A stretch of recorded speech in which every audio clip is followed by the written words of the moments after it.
Seminário Acessa BH, edição online. De 26 a 30 de outubro, você é o nosso convidado para um espaço de reflexão sobre inclusão e acessibilidade nas artes. Através de debates e atrações literárias, vamos discutir e conhecer maneiras de tornar nossa prática cotidiana mais inclusiva. Um evento 100% online, acessível e democrático. Inscrições gratuitas do dia 1º a 30 de outubro pelo Simpla. Acompanhe a programação pelas redes sociais.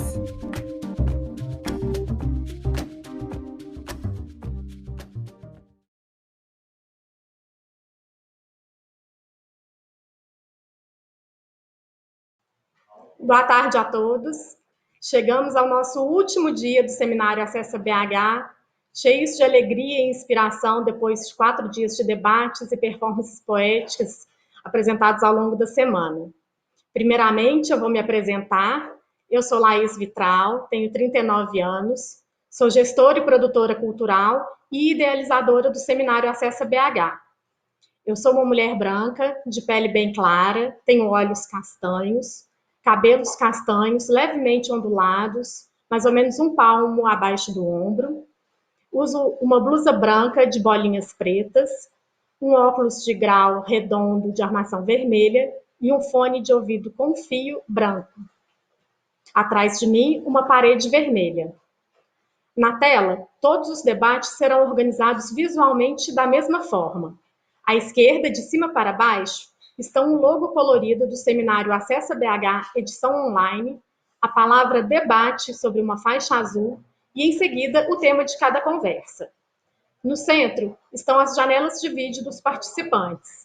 Na base de cada janela está uma legenda com o nome do respectivo participante sobre uma faixa laranja e seu cargo ou profissão sobre uma faixa verde. Ao longo do debate, serão alternados momentos em que aparece somente a janela da pessoa que está falando e outros em que todas as janelas são mostradas. À direita está a janela de Libras, em tamanho grande, na vertical, onde os intérpretes são mostrados de forma intercalada dos quadris para cima. Abaixo, uma janela alterna a exibição das logomarcas Laís Vitral, sob a chancela de Realização, Vitral Birô Cultural, sob a chancela de Gestão, e o texto Projeto Seminário Acessa BH, número 1300/2018, aprovado no edital LIMIC 2018-2019, Fundo Municipal de Cultura, oriundo da Política de Fomento à Cultura Municipal, Lei 11.010, de 2016, sob a chancela Incentivo. Antes de darmos início ao nosso debate, gostaria de apresentar os nossos intérpretes de Libras, Rosane Lucas e Flávio Maia, e pedir para eles se descreverem.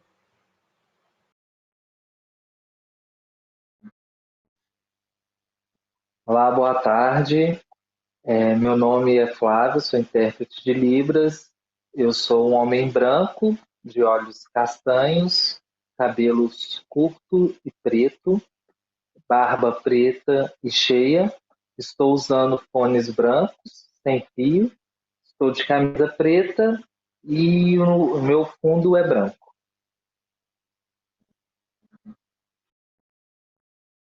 Boa tarde a todas e todos. Meu nome é Rosane, eu sou uma mulher branca, estou de cabelo preso, blusa grafite, gola V e uso um batom vermelho e desejo a todos uma boa tarde, um bom encerramento.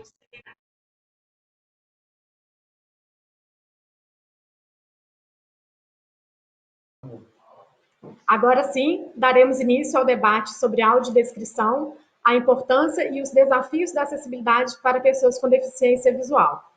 Vocês podem ir comentando e mandando perguntas pelo chat, que a gente vai responder depois da primeira fala das nossas convidadas. Primeiramente, eu vou passar a palavra para a Anita Menezes. A Anita é mestre em Comunicação Social pela PUC Minas, onde participou do grupo de pesquisa e extensão Cinema ao Pé do Ouvido, e escreveu um capítulo do livro Perspectivas Contemporâneas em Audiodescrição.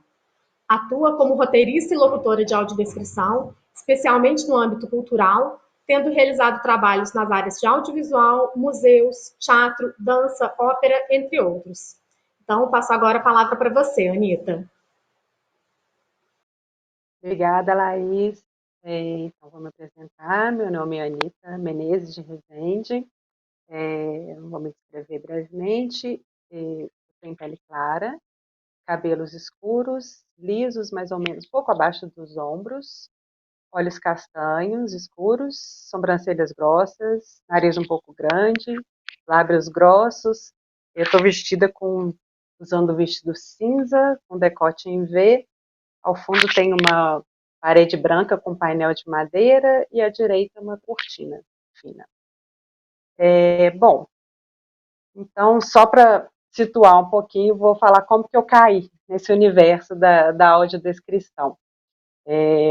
Mais ou menos em 2012, eu conheci a Flávia Maier, que esteve aqui na quarta-feira, e eu já conhecia a audiodescrição, e eu estava procurando um jeito de entrar, ter mais familiaridade com esse recurso, não sabia como procurar. Eu acabei conhecendo ela meio que por acaso, e descobri que tinha um grupo de pesquisa na PUC que pesquisava a audiodescrição no cinema, chamava Cinema ao Pé do Ouvido. E foi assim que a gente começou, primeiro com essa pesquisa acadêmica, e depois, por uma demanda da sociedade, a gente acabou entrando nessa área profissional mesmo. A Bianca também era do grupo, e desde então, desde que a gente começou, a gente está fazendo bastante trabalho cada vez mais. Bom, é isso. Então, eu queria começar falando alguns pontos relacionados à possibilidade da existência da audiodescrição. O primeiro ponto é essa constatação de que as pessoas com deficiência visual, elas normalmente não fazem parte do público pressuposto de eventos, de locais, de obras, de qualquer coisa que vocês queiram que tenham a imagem como um elemento importante. Ou seja, o que eu quero dizer com isso? Quando alguém produz um livro didático, quando alguém faz um filme, quando alguém organiza um bloco de carnaval, faz uma festa, o que seja, qualquer coisa, dificilmente a pessoa imagina que vai ter uma pessoa com deficiência visual ali no meio, a não ser que ela já tenha, né, convivência com uma pessoa assim. Só que ainda que essas pessoas com deficiência visual não façam parte desse público pressuposto, elas também são capazes de produzir imagens mentais. O que eu quero dizer com imagens mentais? São esquemas que te permitem conceber uma ideia de alguma coisa, mais ou menos concreta, que pode ou não ter elementos visuais, pode ter elementos relacionados a outros sentidos também. Essa concepção de imagem mental é do neurologista Antônio Damasio. Ele fala assim: imagens mentais são construções momentâneas, tentativas de réplica de padrões que já foram experienciados, nas quais a probabilidade de se obter uma réplica exata é baixa, mas a de ocorrer uma reprodução substancial pode ser alta ou baixa, dependendo das circunstâncias em que as imagens foram assimiladas e estão sendo lembradas. Então, o ponto que leva à audiodescrição é o seguinte: essas imagens mentais de que ele está falando podem ser evocadas tendo instruções verbais como um gatilho. Quer dizer, essas instruções, nesse caso, que seriam as descrições, elas não vão formar magicamente uma imagem na cabeça da pessoa que está escutando, né? Elas vão se combinar a outros elementos do contexto, né, em que ela está ouvindo, as percepções sensoriais da pessoa e as informações e vivências dessa pessoa para criar uma imagem particular. Um exemplo, se eu falar a palavra piquenique aqui, eu acho que todo mundo vai pensar em alguma coisa, né? Dificilmente alguém que nunca ouviu falar nada de piquenique vai pensar: o que é isso, piquenique, né? Algumas pessoas vão pensar num encontro romântico à beira do Sena, ou alguém pode se lembrar lá do Zé Colmeia roubando coisas no piquenique. Para outros pode vir o cheiro da grama, o gosto de alguma coisa. Então, um outro neurologista, que é o Oliver Sacks, ele fala de um exemplo bem legal sobre isso relacionado a uma pessoa cega, né? Ele tem um livro muito legal que chama O Olho da Mente. Ele vai falando de vários casos de pessoas que têm deficiência visual e que se relacionam com a questão da imagem de maneiras muito diferentes. E tem esse caso da Arlene Gordon, e vou citar um trechinho desse comentário dele. Depois de ficar cega na casa dos 40, Arlene Gordon descobriu que a linguagem e a descrição eram cada vez mais importantes, pois estimulavam sua capacidade de lidar com imagens mentais mais do que antes, e, em certo sentido, permitiam-lhe ver. Eu vi Veneza quando estive lá. Ela explicou que seus companheiros de viagem descreviam os lugares e ela então construiu uma imagem mental baseada nos detalhes que eles lhe forneciam, em suas leituras e em suas próprias memórias visuais. Aqui, claro, ele está falando de um exemplo de uma pessoa que perdeu visão bem, né, adulta já, ou seja, ela tinha um repertório visual bem grande, mas isso não significa que outras pessoas com deficiência visual não possam ter essa experiência também, ter essa evocação de imagem mental. Inclusive, né, cegos congênitos, pessoas com baixa visão, que têm um resíduo visual ainda, elas vão ter essa evocação de imagens mentais, só cada um de um jeito diferente. Então, como nesse caso da Arlene, que ela conta, né, que os amigos descreveram para ela, muita gente que já conviveu, mesmo só interagiu com alguém com deficiência visual, já deve ter tentado descrever alguma coisa para essa pessoa, né? Já deve ter esboçado uma audiodescrição, vamos dizer.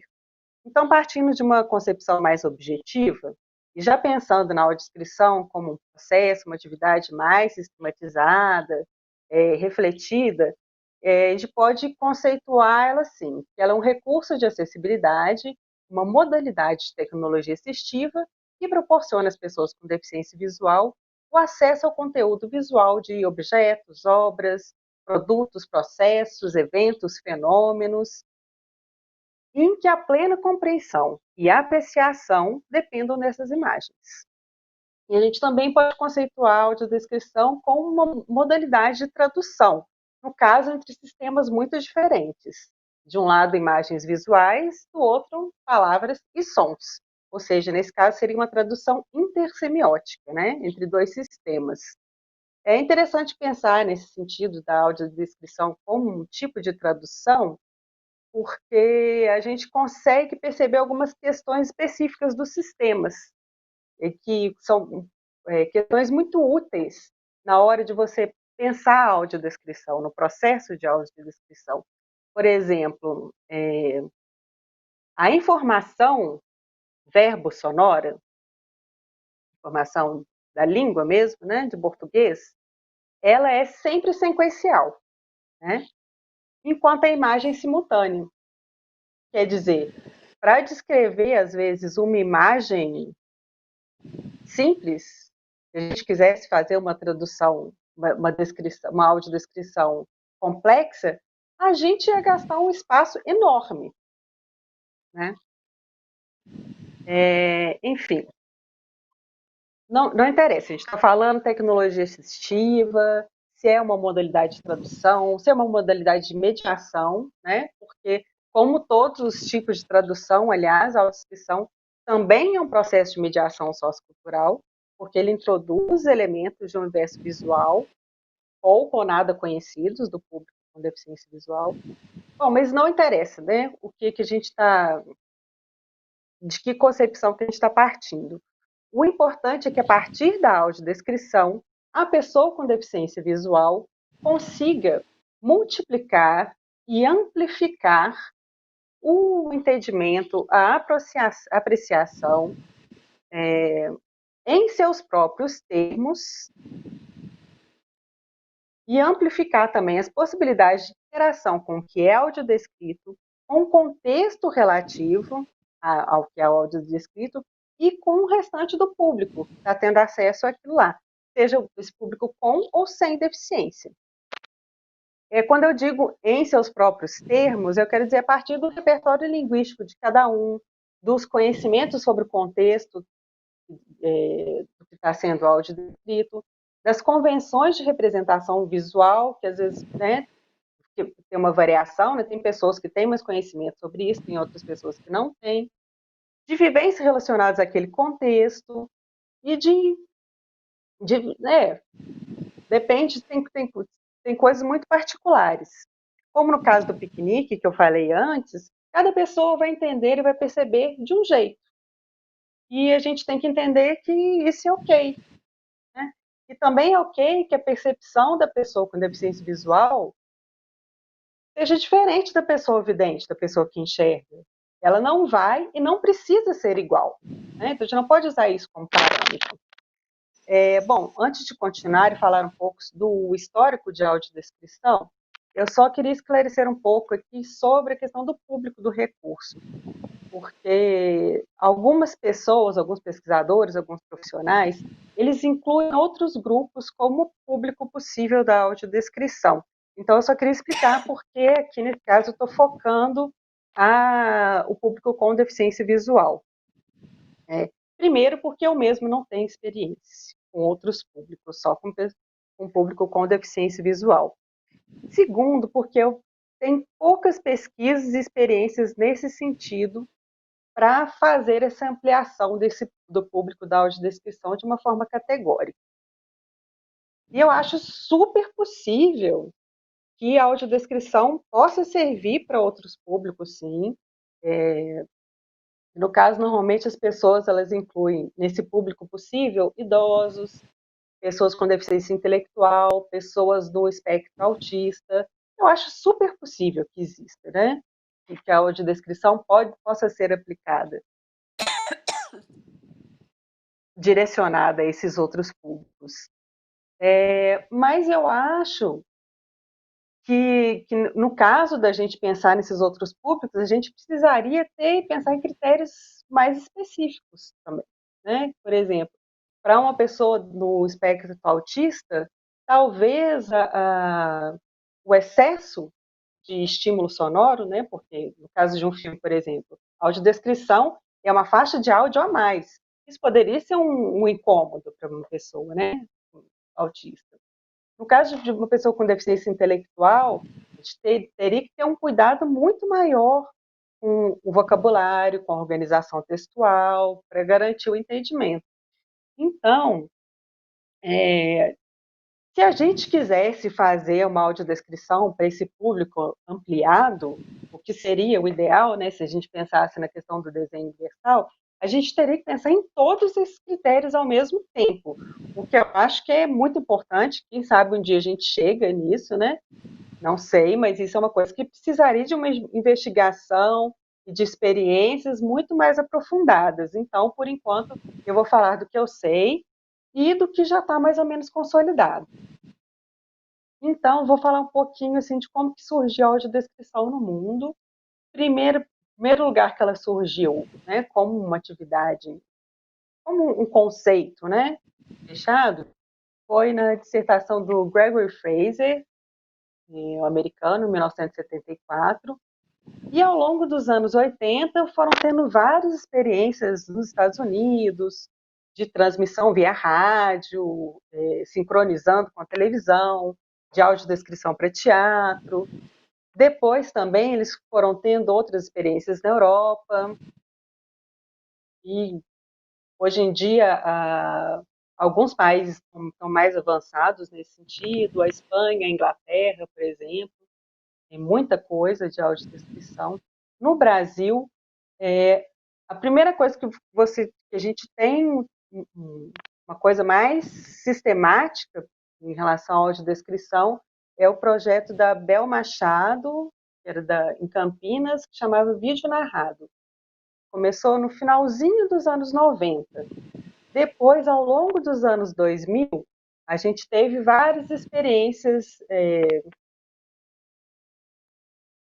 as primeiras experiências em audiodescrição no Brasil. A gente teve o Festival Sim Vivemos, que começou no Rio, depois ele foi para várias outras cidades, que é um festival que tem a deficiência como temática e conta com vários recursos de acessibilidade, e ele existe até hoje, eu espero que continue existindo, né? A gente teve também algumas experiências no teatro, com a Lívia Mota, enfim. E desde então só foi aumentando o número de pesquisa, o número de experiências profissionais também.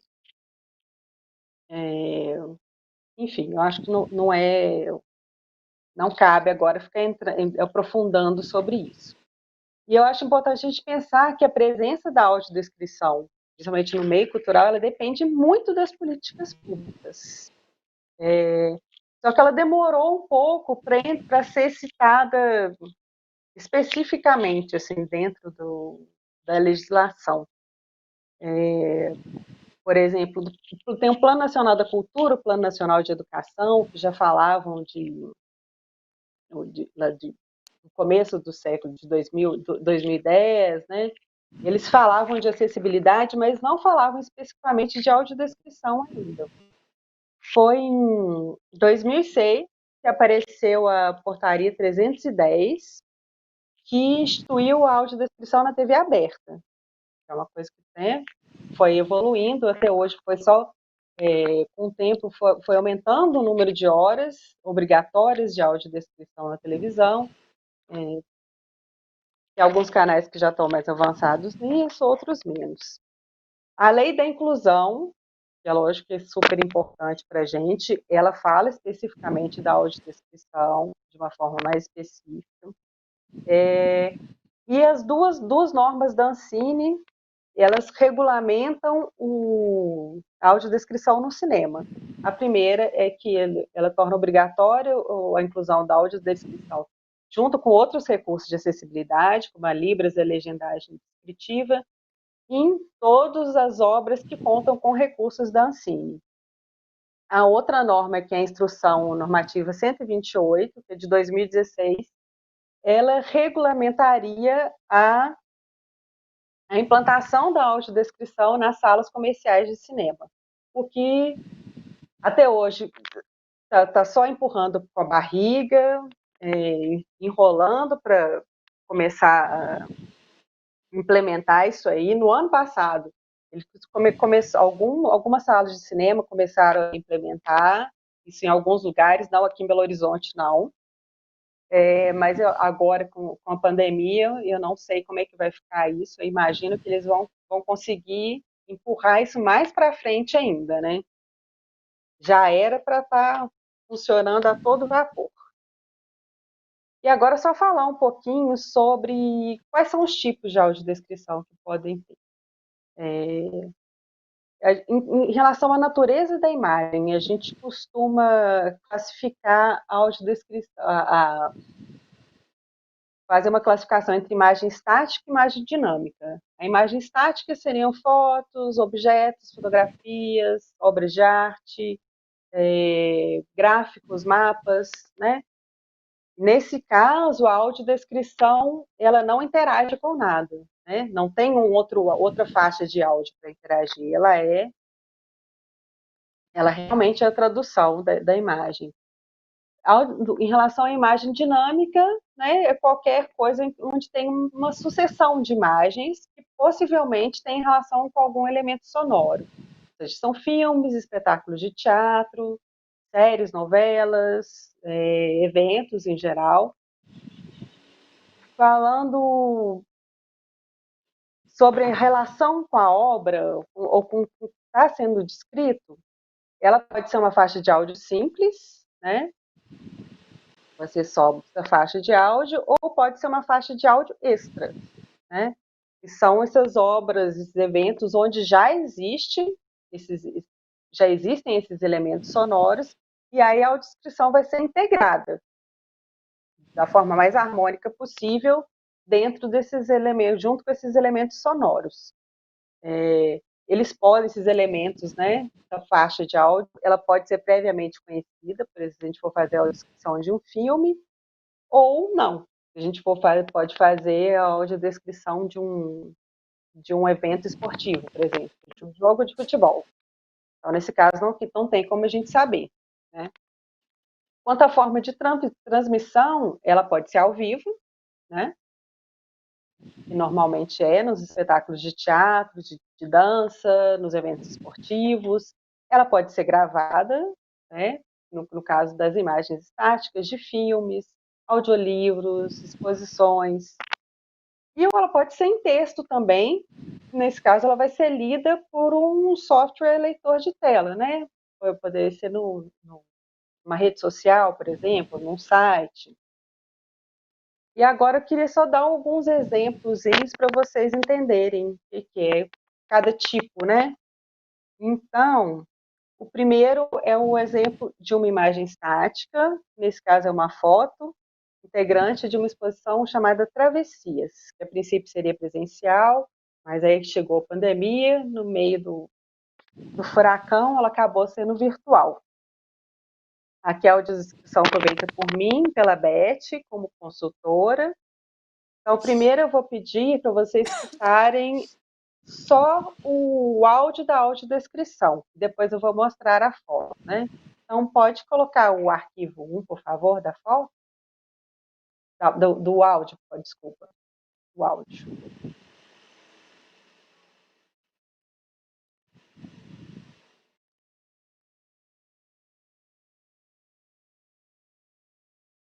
Título: Crepúsculo. Local: Parque Nacional da Serra do Gandarela. Data: 15 de agosto de 2019. Autoria: Mirella Matos Yoshida. Formato: paisagem.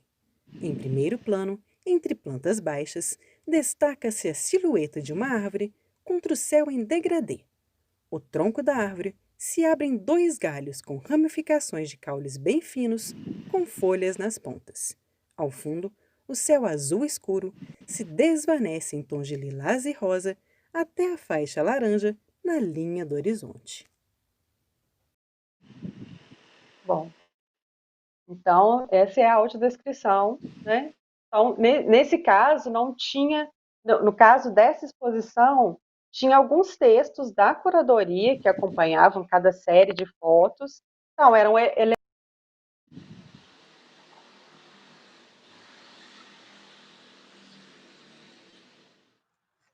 Acho que a Anitta deu uma travadinha aí.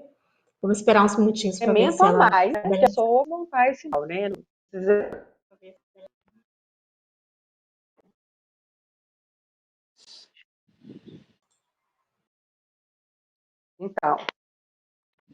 Então é isso.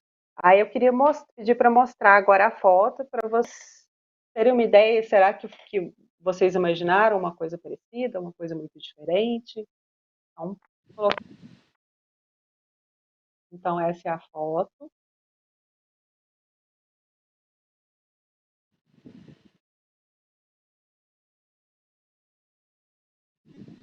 Então, ok. Então, nesse caso, a audiodescrição... Pode tirar a foto, por favor? Nesse caso, a audiodescrição talvez tenha uma responsabilidade maior, né? Porque tem que dar conta de descrever aquela imagem toda, né? E então agora eu vou mostrar um outro trecho, agora um exemplo de audiovisual, que é um pouco diferente, porque nesse caso a audiodescrição vai conversar com o áudio do filme, né? Então ela não faz nada sozinha, ela tem que ter esse diálogo. Então eu pedi para que mostrem um trechinho de um filme. É um filme bem legal, que é sobre a Helena Antipoff, que é uma figura muito importante, né, nesse longo processo de inclusão. E aqui vou mostrar os 2 minutinhos iniciais desse filme. Então pode colocar.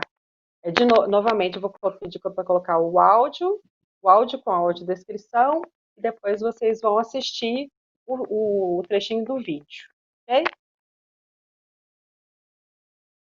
O logotipo Então, surge em sequência na tela preta. Fundação Helena Antipoff. Centro de Documentação e Pesquisa Helena Antipoff. Secretaria de Estado de Educação de Minas Gerais. Postura digital.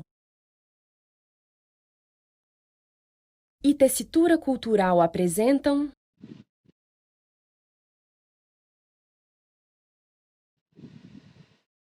Ao lado de uma cama de solteira, coberta com uma colcha de fuxicos coloridos, repousa um par de chinelos de palha. Na cômoda à frente da cama estão um crucifixo e uma lamparina. Alguns quadros e fotos enfeitam a parede ao lado. Em destaque, um rádio de madeira, um chuveiro antigo, um pequeno banheiro com uma mesa de madeira onde estão uma moringa de cerâmica e um urinol verde. Algumas bolsas e chapéus arrumados sobre um tecido de crochê, roupas penduradas em cabides dentro de um armário. Um mural com diversas fotos em preto e branco, a carteira de identidade, a profissional e o passaporte para estrangeiros de Helena Antipoff emitido pela República dos Estados Unidos do Brasil. Uma vitrola tipo maleta que está sobre um móvel de bambu, um armário com portas de vidro cheio de livros etiquetados e organizados por temas, livros em russo e em português. E uma mesa cheia de objetos, incluindo uma placa com o nome da professora Helena Antipoff. Um gato passa ao fundo. Uma menina de cabelos cacheados, vestida com uniforme, se senta e lê um papel sobre a mesa. Russa translúcida de sorriso tímido. Assim a contemplo na retrovisão da lembrança. Helena, 1929, enfrenta os poderes burocráticos. Então é isso. Esse é só o áudio. Agora eu vou pedir para liberar o vídeo. Por favor.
Russa translúcida de sorriso tímido.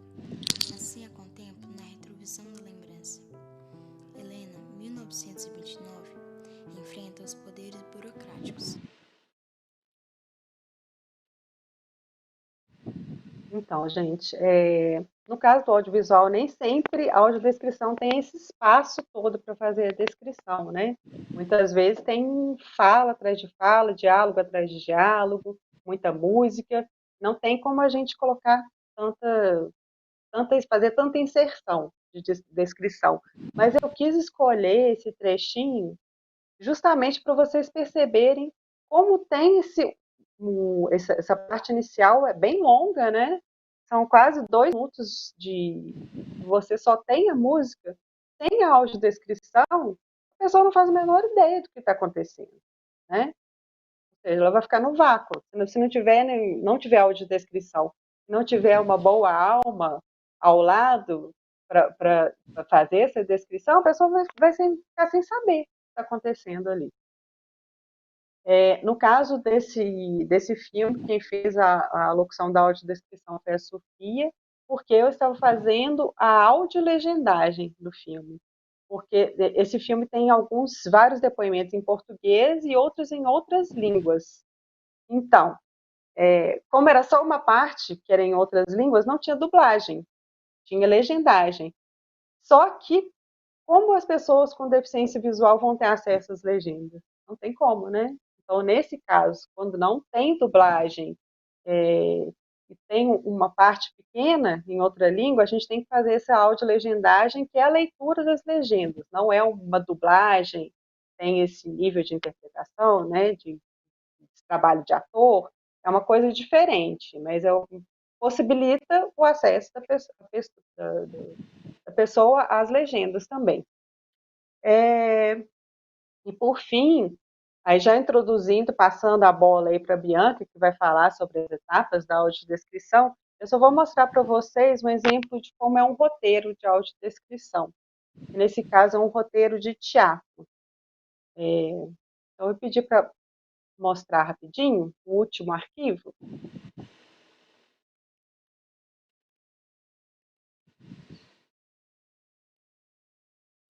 Então, aqui é só para vocês terem uma ideia, esse roteiro foi feito para uma peça chamada Por que Não Vivemos, que ela esteve no CCBB no ano passado.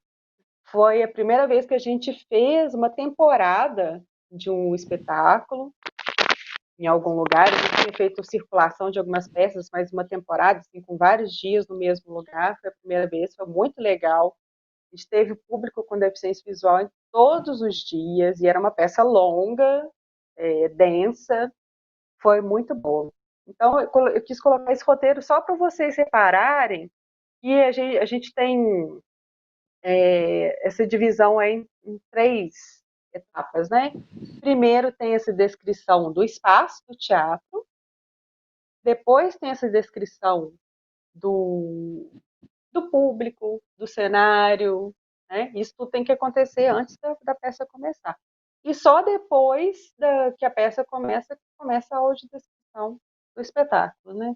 E isso é importante para a gente pensar que uma ida ao teatro, por exemplo, não é só ela não começa nem se encerra no espetáculo, é uma experiência social também, né? Então faz parte a pessoa entender como é que é o espaço que ela está, como é que está o público, como está o cenário. No caso dessa peça, por exemplo, uma parte do público ficava no palco, junto com os atores. E eles sentavam antes, os atores já estavam lá, tinha uma coisa de improvisação. Então, era importante trazer isso também, senão ficaria uma experiência incompleta. Então, basicamente, era isso que eu queria dizer. Agora, acho que a Bianca pode começar aí. Obrigada, Anitta, pela sua fala. Eu queria dar um relato pessoal aqui, que eu já tive a oportunidade de assistir a 2 espetáculos de teatro com audiodescrição, e da diferença, da qualidade da audiodescrição também, né? Como que ela pode realmente completar a experiência, até da pessoa vidente, né? Como que para mim foi enriquecedor me atentar para detalhes a partir da audiodescrição que para mim estavam passando despercebidos.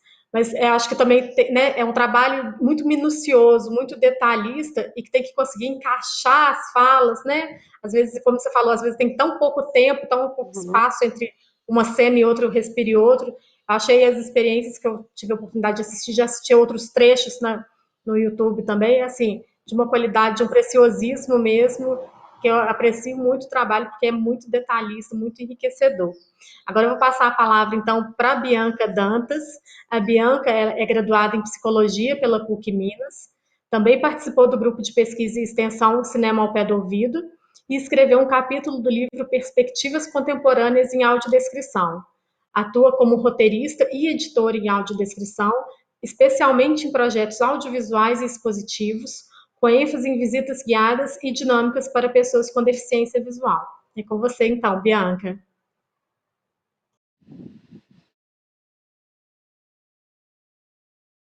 Olá, boa tarde. Bom, primeiramente, assim, queria agradecer essa oportunidade, né? Falar de acessibilidade nas artes é muito interessante para mim, que trabalha nessa área desde 2011. Bom, primeiramente, vamos descrever, né? Eu tenho 37 anos, minha pele é clara, meus olhos são castanhos escuros, Meus cabelos são ondulados, volumosos, eles estão soltos mais ou menos na altura do ombro. Eu uso um óculos com aro escuro e quadrado. Eu sou sorridente, eu tenho uns dentes grandes. Eu estou vestida com uma blusa bege e rosa, com detalhes em preto na gola e na manga, né? Eu estou usando um fone branco. Atrás de mim tem uma estante com alguns penduricalhos, fotos e do lado uma planta. Bom, então, eu comecei a trabalhar em 2011 nesse mesmo projeto da Anitta, né? Que a Anitta também fez parte do projeto da Flávia Maia. Foi uma experiência muito interessante. A princípio, eu comecei como psicóloga, fazendo entrevistas e acompanhando as pessoas com deficiência visual, depois de assistirem os vídeos audiodescritos, né? E para mim foi uma experiência muito enriquecedora e eu gostei bastante de todo o processo. E como também eu tenho uma formação na área da comunicação, eu gostei muito e fiquei muito atenta a tudo que estava fazendo, acabei ficando no grupo, né? E passei a trabalhar com roteiro e também, né, fiz um pouquinho de tudo. Isso que eu vou falar um pouco desse processo, né? Eu trabalhei tanto na parte do roteiro, quanto também na parte da edição e mixagem, e fiz alguns poucos trabalhos de locução. Então, desde aquela época, me chama muita atenção a questão da complexidade do processo da audiodescrição. Por que eu falo isso? Por que eu falo dessa complexidade? Porque a audiodescrição é feita por etapas, são várias etapas que se interligam e elas se subdividem, né? E quando a gente fala de arte, né, de tudo que envolve esse lado, muitas vezes a pessoa que entra em contato com a gente quer um trabalho muito para ontem, um trabalho rápido. E é um processo que envolve, né, então, roteiro, consultoria, locução, edição. O processo do roteiro é um processo muito minucioso. Eu gosto de falar que o roteirista é como se fosse um gerente. Por que é um gerente? Porque ele vai tentar entender do que se trata, como que aquela informação vai ser vinculada, né? Como que toda essa estrutura. Tem que entender, tem que saber como que o público processa essa informação, né? Se é um público específico, ou seja, se é para um público de uma determinada região, enfim, se é para criança, se é para adolescente, se é para adulto.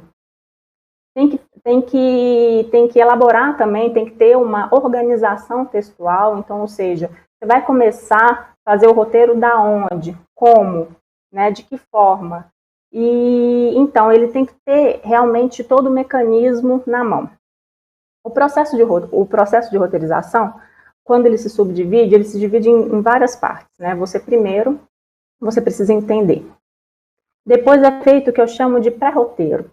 Por que é feito esse pré-roteiro? Porque logo depois vai vir o trabalho do consultor, né? É interessante que o consultor já tenha em mente do que se trata. Então, por exemplo, se é um vídeo, é importante que ele já tenha visto esse vídeo e vai ajudar nessa finalização desse roteiro, dando as indicações necessárias. Quais são essas indicações necessárias? Será que teve elementos que faltaram para a compreensão do que está sendo exposto, né? Será que não houve um excesso de elemento inserido? Então, ele que vai dar esse tom.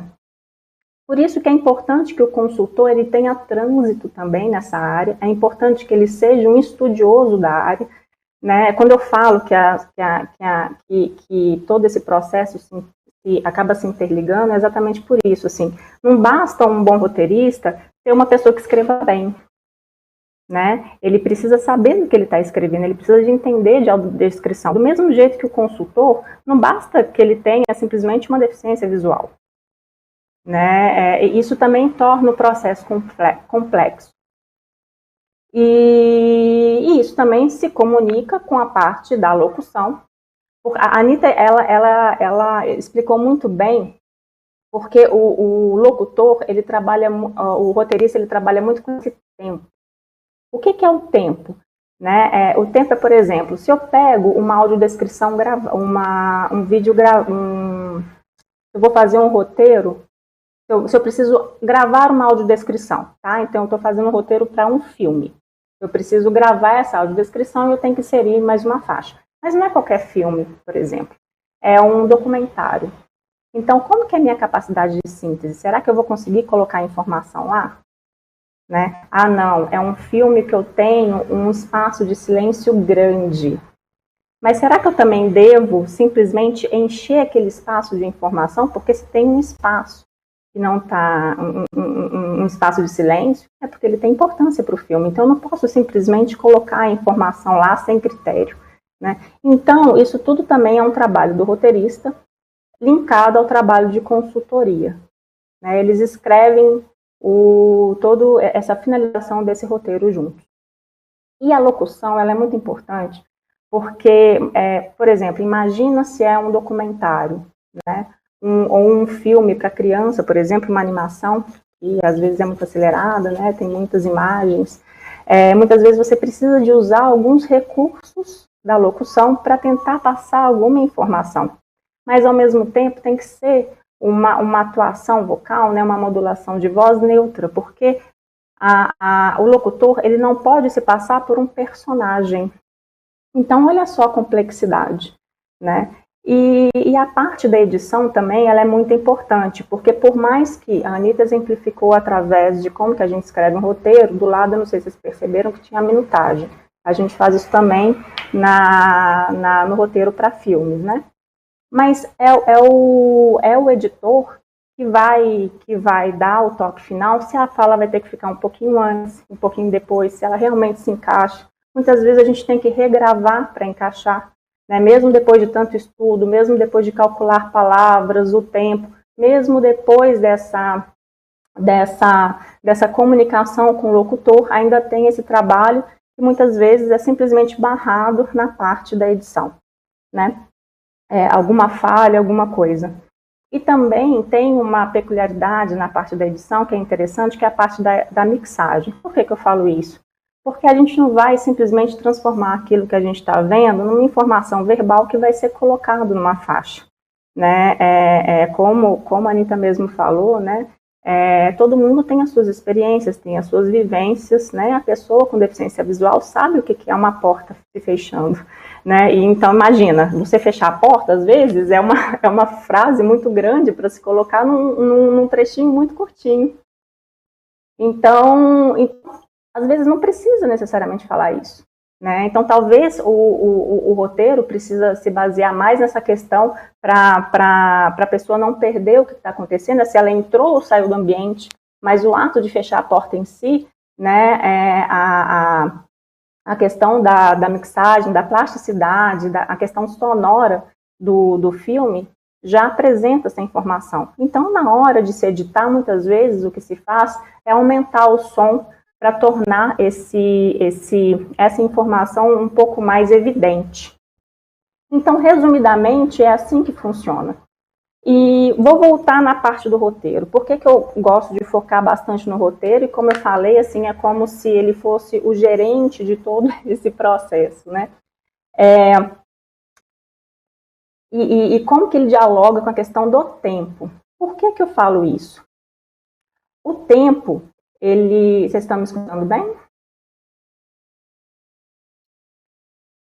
Então, o tempo, ele muitas vezes é um tempo curto demais ou um tempo grande demais, imagina? Então, resolvi meu problema, né? Eu não vou fazer uma audiodescrição de um filme, né? Até porque quem conduz meu processo de roteiro são os espaços em silêncio. Né? Então, digamos que eu me libertei, né? Não é filme, eu vou fazer uma exposição de imagens estáticas, então vai ter lá fotografias, vai ter esculturas, então eu vou poder escrever de maneira plena sobre o que está sendo mostrado. Mas será que isso também é o ideal? Porque eu tenho que promover uma interação, né, do público com a obra, mas eu também não posso sobrecarregar aquela pessoa de informação. Então, e outra coisa, eu tenho que saber se vai ter uma visita guiada, por exemplo, porque se tiver uma visita guiada, eu posso economizar na escrita, promovendo uma interação com o público a partir de percepções, a partir de indagações, a partir exatamente assim da curiosidade dessa visita guiada. Então, para você ver que todo esse mecanismo de escrita é um mundo, né? Ela é muito profunda e tem toda uma regra de se escrever. Quando eu falo regra, é o seguinte: é importante a gente se ater ao que está sendo mostrado, né? Mas também entendendo do assunto. Por que eu falo isso? Porque alguns termos eles podem ser complexos e podem gerar dúvida. Por isso que isso é interessante. Mesmo nas visitas, mesmo nas audiodescrições, como já foi falado, né, que pode ser gravada ou pode ser ou pode ser ao vivo, né, é importante que se tenha contato com o que está sendo mostrado de forma prévia, né, para poder ser elaborado o roteiro, com a ajuda do consultor, exatamente para minimizar a questão das falhas, que podem aparecer, é fato. Né? Então, esse processo ele é muito orgânico e ele é muito complexo e muitas vezes bate nessa questão do tempo. Né? O tempo da entrega dessa audiodescrição, porque tem um tempo muito pequeno, o tempo que você vai levar para poder audiodescrever uma peça de imagem dinâmica, por exemplo, um vídeo, até mesmo audiodescrição ao vivo de show, palestras ou peça teatral, ou também a questão, enfim, se ela é gravada, né? Bom, deixo aqui minha contribuição e deixo aberto para perguntas, quem quiser, né, estou à disposição.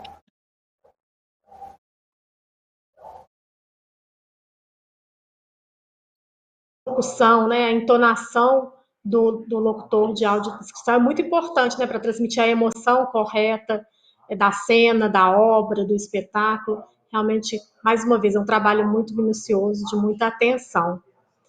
Vou passar agora a palavra para a Elizabeth Dias Sá.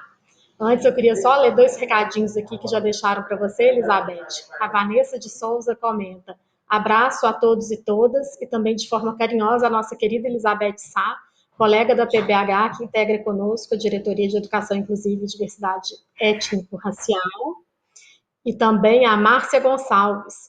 Boa tarde, querida Elizabeth Sá. Um prazer enorme te ver, te ouvir e aprender com você daqui de Sampa. A Elizabeth é especialista em filosofia pela UFMG e em psicologia educacional pela PUC Minas e coordenadora do Centro de Apoio para o Atendimento Pedagógico às Pessoas com Deficiência Visual de Belo Horizonte. É consultora em audiodescrição, com pós-graduação pela UFJF, colaborou no processo de construção de normas técnicas para audiodescrição, coordena o coletivo de consultores em audiodescrição e participou do júri técnico do Ver Ouvindo, um festival recifense de filmes com audiodescrição. Então, passo a palavra para você agora, Elizabeth.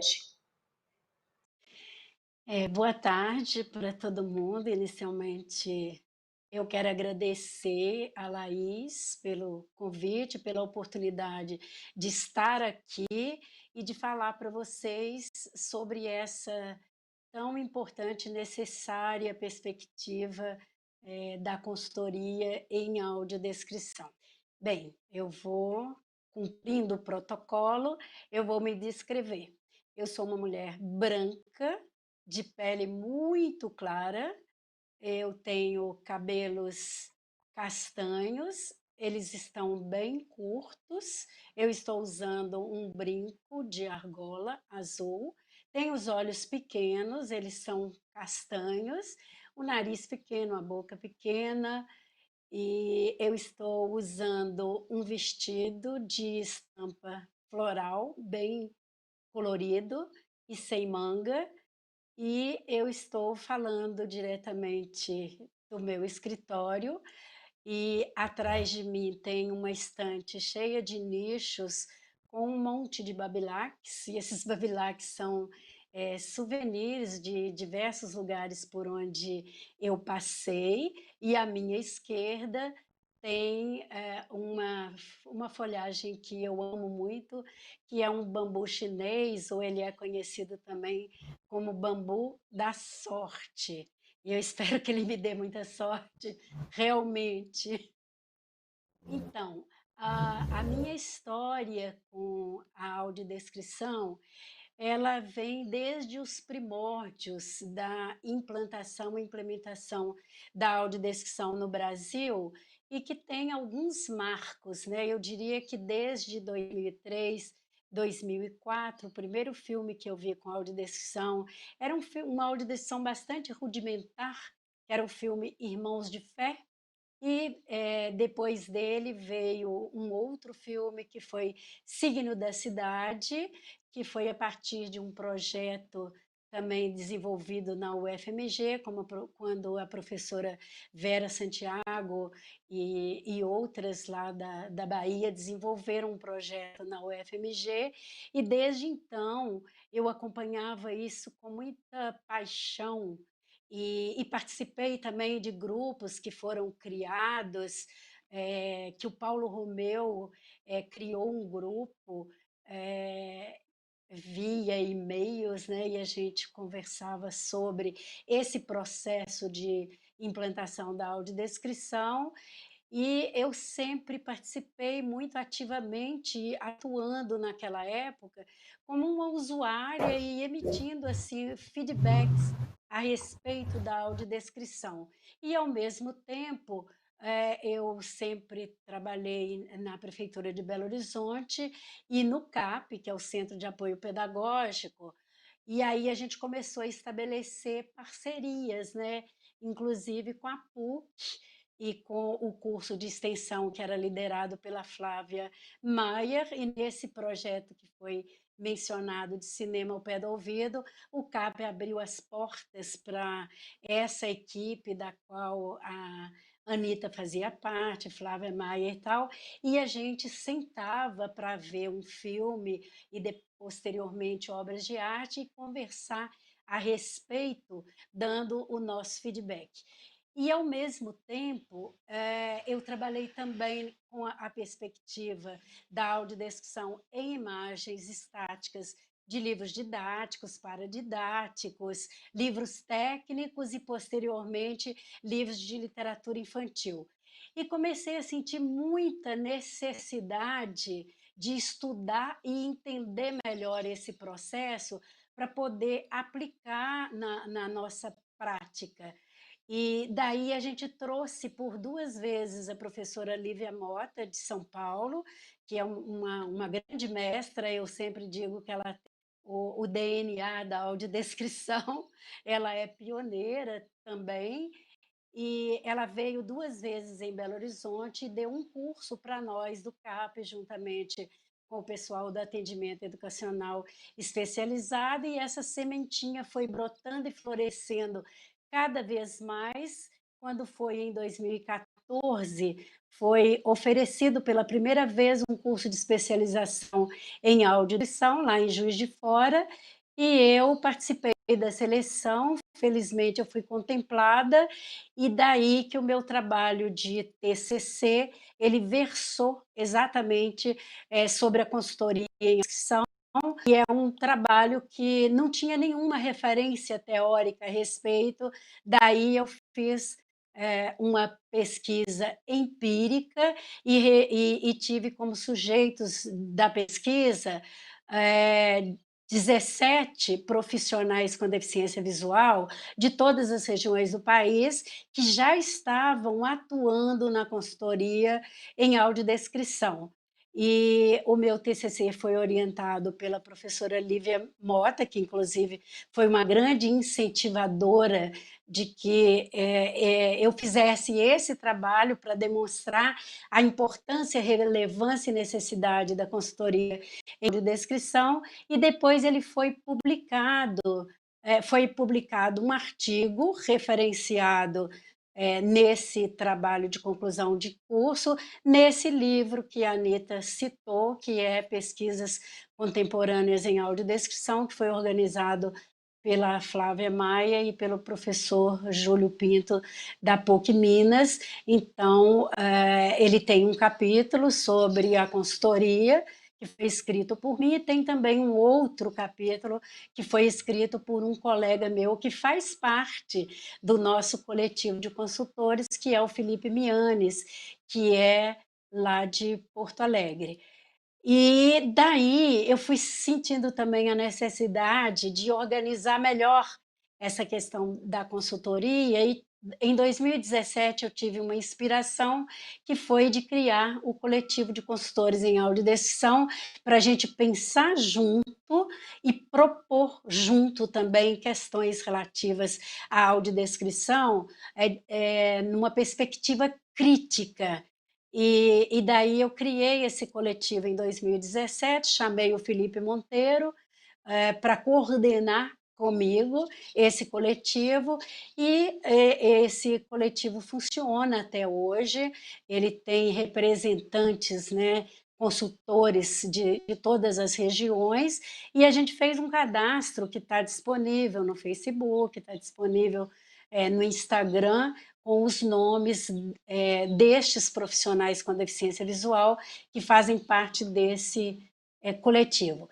Agora, vocês, talvez, alguns de vocês que não tenham tanto conhecimento em audiodescrição, devem estar se perguntando, mas por que uma consultoria em audiodescrição? O que é que justifica essa consultoria e como dá esse trabalho e qual é efetivamente o papel da consultoria em audiodescrição? Bem, o papel da consultoria é justamente o de validar um roteiro da audiodescrição e de participar desse processo, desde a tessitura do roteiro de audiodescrição até o trabalho da locução, da narração, que a gente vai opinar se naquele documentário, se naquele vídeo, se naquele produto convém mais uma voz feminina, uma voz masculina, como que está a mixagem, como que está a locução. Então, é um trabalho tanto no que diz respeito a imagens estáticas e imagem em movimento, aplicada ao cinema, aplicada ao teatro, aplicada a uma exposição fotográfica, dentro de um museu, todas as modalidades de audiodescrição, espetáculos musicais e tudo mais, precisa contar efetivamente com a participação da consultoria, porque é um olhar diferenciado que traz à tona a vivência de quem vê, o referencial perceptivo de quem não vê nessa composição aí com quem enxerga, no sentido de verificar a funcionalidade e a eficácia da audiodescrição, porque muitas vezes pode escapar, né, ao audiodescritor alguns aspectos. Ele pode pecar por redundância e pode pecar por falta também, né? Então, a gente vem para preencher essa lacuna, prestar esse serviço, e eu acho que a história da audiodescrição no Brasil ela é bem bonita e bem interessante, porque desde o começo ela já contou efetivamente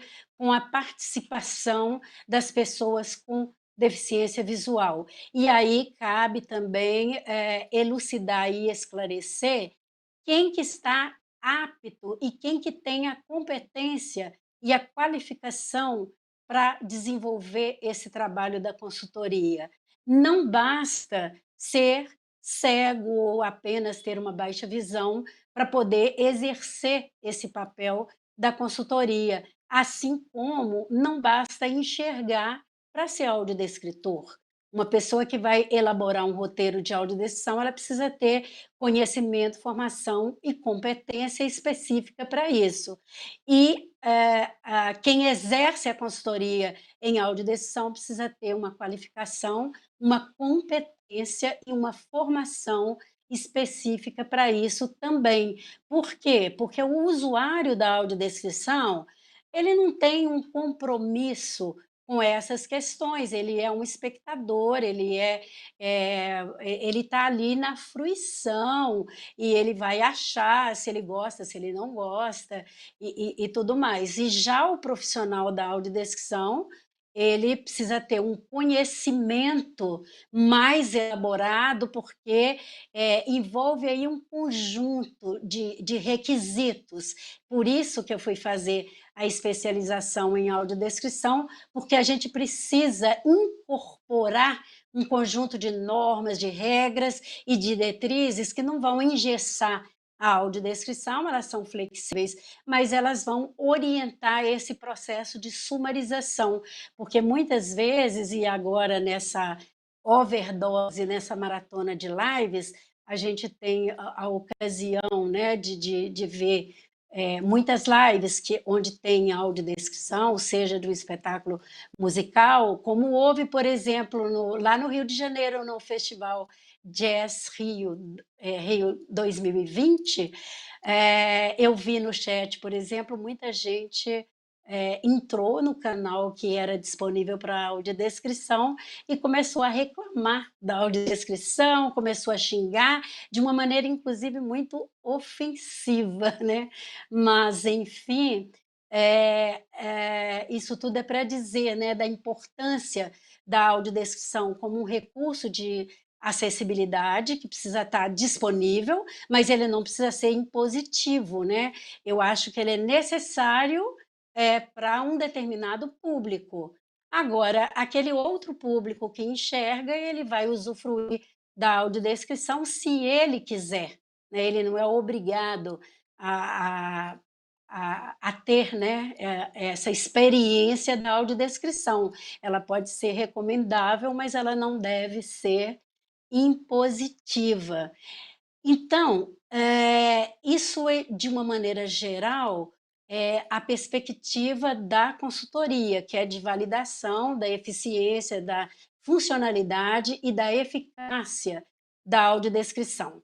Agora, nesse universo da audiodescrição, que ele é regulado aí por algumas normas, parâmetros e diretrizes, a gente tem também uma luta e uma labuta, que é desde a implantação da audiodescrição na televisão, no cinema, no teatro, nas salas de exibição, e tudo isso, assim, a gente teve avanços, assim como teve também uma suspensão. No caso da Ancine, por exemplo, é uma verdadeira saga. A implantação na TV, a implantação no cinema, e antes da pandemia, esse processo estava em curso com a obrigatoriedade da implantação da audiodescrição em todas, notem bem, em todas as salas de cinema. E aí, em São Paulo, nos grandes centros e tal, isso até foi feito, sabe, em salas no shopping, por exemplo, e eu, Anitta e Bianca começamos uma experiência de sondagem aqui em Belo Horizonte, que eu achei que estava muito atrasada nesse processo, em termos dessa implantação, e depois veio a pandemia, tudo isso ficou suspenso. Qual que é a lógica da implantação nas salas de cinema? A lógica é que a gente tenha que chegar em qualquer sala de cinema, escolher o filme da nossa preferência, entre aqueles que estejam em cartaz, e aí a gente vai usar um dispositivo para assistir esse filme, e no caso tem dois disponíveis, um é o Movie Reading, que eu vou falar mais sobre ele a partir da divulgação de um filme, e um outro que é da Dolby. E esses dois, esse da Dolby, por exemplo, depende da internet ou de uma rede, né, de acesso, e o outro, Movie Reading, ele funciona ele sincroniza a audiodescrição com o que aparece na tela. Então, a gente tem que primeiro baixar esse aplicativo, que é o Movie Reading. Ele está disponível tanto nos dispositivos Android quanto Apple. E aí, para a gente acessar, a gente baixa, vai lá na loja, e o roteiro está lá, disponível, e depois que a gente baixou, o interessante disso, e o que é muito empolgante, é que ele funciona nas salas de cinema, mas ele funciona aqui na minha casa. Então, se tiver um filme disponível, eu posso baixar no Movie Reading e posso acessar, colocar, por exemplo, numa Smart TV, está passando o filme, e eu posso acompanhar através de um iPhone ou através de um celular o roteiro, e ele vai sincronizar ali na tela, seja na tela do computador, seja na tela da televisão, e aí a gente vai desfrutar dessa audiodescrição. E aproveitando a deixa, né, uma feliz coincidência, hoje eu recebi a divulgação de um filme que está no Festival de Cinema de BH, que é Meu Nome é Daniel. E o roteiro, com audiodescrição, claro, né, está disponível no Movie Reading, e o filme também já está disponível para ser acessado, e as pessoas cegas e com baixa visão vão poder acompanhar o filme todo usando esse aplicativo do Movie Reading, que depois, se não ficou claro o suficiente na minha fala como funciona, é só vocês perguntarem. E o filme Meu Nome é Daniel, vale a pena assistir, porque ele tem tudo a ver com essas nossas conversas desde segunda-feira até hoje, porque o Daniel é uma pessoa com deficiência, ele dirigiu esse filme e ele passa uma mensagem super interessante sobre a questão da diversidade, sobre a questão das diferenças. Então, eu acredito que é um filme que vale a pena e que eu recomendo para todo mundo assistir, porque, de fato, vale a pena. Quanto tempo eu tenho, Laís?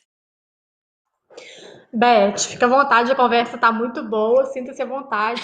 A hora que se você quiser concluir, a gente deixa o restante da sua fala também para o debate, para os comentários, mas se você quiser seguir mais um pouco, fique à vontade. Então, eu penso que, em linhas gerais, é isso. E agora, só para completar, porque eu acho que o diálogo também com o público que está assistindo é importante, e é muito importante a gente conversar e tentar responder as perguntas. Mas como que se dá essa dinâmica de interação da consultoria com os roteiristas e também com a locução? Bem, isso é um processo muito dinâmico, em que pese que tenham vários estilos em jogo e que a metodologia também ela só é caminho e, portanto, ela é muito aberta, mas é importante dizer que esse é um processo de interlocução muito interativa e muito intensa.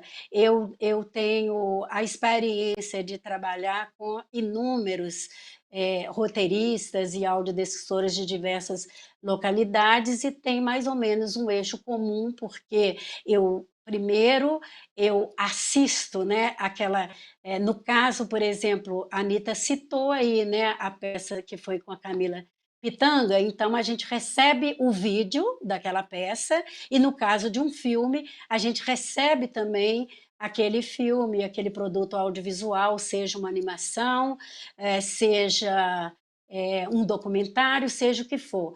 E aí eu assisto literalmente às cegas, né? E às vezes acontece de ser um produto audiovisual que tem exclusivamente uma paisagem sonora e nada mais. Então eu lido apenas com os sons, os ruídos, os barulhos, a música, né? E aí dá até muita aflição, o que se passa, o que se passa, o que se passa, mas é muito importante ter esse primeiro impacto, né? E essa primeira experiência, né? Desesperadora, eu diria, em muitos casos. E depois vem aquela versão que eu diria preliminar, que seria um copião, uma minuta, uma versão primeira, né, daquele roteiro. E a partir daí numa tabela, a gente vai pontuando ali o time code, as deixas e a descrição. E aí a gente vai fazendo essa depuração. Eu acho que é um trabalho de carpintaria, né? Porque a gente vai ver o que falta, o que sobra, a gente vai vendo também como que ficou e o que cabe, o que não cabe, porque é um trabalho de sumarização. A gente entra em contato com aquela quantidade de informações, mas a gente sabe que não há espaço porque a gente está lidando com com um texto imerso em outro texto e que tem um intervalo mínimo de alguns segundos. Então não tem como descrever tudo. E muitas vezes, na visão do leigo, é muito comum ele estar ali assistindo alguma coisa com audiodescrição. Ah, mas ela não falou isso, ela não falou aquilo, ela não falou aquilo outro. Não, não falou, porque tem a incompletude da audiodescrição. Assim como as pessoas que enxergam também não captam tudo, porque o olhar distrai e a atenção é flutuante. Quem foi que disse que quem enxerga, enxerga tudo e absorve tudo de uma vez? Então, na audiodescrição, nós temos esse termômetro, esse parâmetro, e temos que selecionar aquilo que é relevante e aquilo que tem consistência do ponto de vista da obra, tem que estar contextualizado ali com a mensagem que a obra pretende passar. E aí que muitas vezes o nosso trabalho na consultoria, eu brinco com o pessoal que a gente passa a tesoura. A gente vai cortando, recortando e vai burilando até chegar num ajuste e num refinamento. E é uma interlocução muito intensa que começa primeiro, né? Naquele arquivo todo escrito, sinalizado, com os apontamentos, e depois que a gente faz os ajustes e acertos iniciais, é muito comum também a gente fazer um tiratema e um bate-bola no WhatsApp, que é uma coisa mais ágil, e a gente vai resolvendo aqueles impasses e aqueles conflitos, a gente vai resolvendo também via WhatsApp. Então, viva a tecnologia, porque ela se apresenta como uma grande aliada das pessoas cegas e com baixa visão, porque ela nos oferece as ferramentas com as quais a gente pode desenvolver um trabalho competente e eficiente. Embora eu abro um parêntese aí, né, que a tecnologia ela está disponível, embora nem sempre ela esteja acessível para todos e para todas, mas aí é uma outra conversa e eu fico à disposição para poder responder perguntas ou continuar dialogando com os espectadores. Muito obrigada, Elizabeth, pela sua fala. A gente tem várias pessoas aqui comentando e te cumprimentando. A Lívia Mota, deixa eu só localizar aqui. A Lívia Mota, da Ver com Palavras. Boa tarde, querida Beth Sá. Marcos Fontoura comenta: Beth Sá, uma referência na busca da inclusão. A Márcia Gonçalves comenta: feliz várias lives tratando da audiodescrição, que Sá seja um caminho sem volta. Fundamental conhecerem o trabalho de Elizabeth Sá sobre a consultoria em audiodescrição e também o coletivo de consultores em audiodescrição. Eu queria falar aqui que a Anitta, infelizmente, teve um problema de conexão, não vai conseguir participar conosco dessa segunda etapa do debate, mas ela está acompanhando pelo YouTube, então ela já está até respondendo algumas perguntas lá diretamente nos comentários, mas ela não conseguiu a conexão com o vídeo aqui com a gente, mas a gente segue com a Bianca e com a Elizabeth, então. E aproveitar, agradecer a Anitta. A Anitta é a nossa consultora de acessibilidade aqui do Seminário Acessa BH, responsável pela audiodescrição da nossa comunicação, do nosso Instagram e Facebook. Então, acho que também é um assunto que ainda não foi abordado aqui hoje, mas que além de pensar, né, a audiodescrição nos produtos culturais, a gente pensar também na audiodescrição na comunicação né? Então, descrever os flyers, os convites, pensar nessa divulgação. Queria que vocês comentassem um pouco sobre isso e vou aproveitar já ler algumas perguntinhas aqui. A gente faz um bloco de perguntas. O Sérgio Manini pergunta: existe algum curso de audiodescrição? A Thay pergunta: em Belo Horizonte tem algum curso de descrição? Então, já fazendo referência aí, a própria Elizabeth, né, fez pós-graduação na UFJF. Eu queria citar que também nesse processo de pré-produção do seminário Acessa BH, eu fiz um curso para iniciantes, um curso básico de curta duração com a Lívia Mota, da Ver com Palavras, que foi oferecido pelo SESC, enfim, para também tentar me familiarizar mais com o assunto, mas que para a formação de audiodescritores, imagino que os cursos sejam muito mais longos e complexos. Pedir para vocês falarem, então, um pouco dessa formação para os audiodescritores. E aí, vamos com essas duas perguntas, daqui a pouco eu faço o segundo bloco, porque aí a gente muda um pouco o tema. Quer começar, Bianca?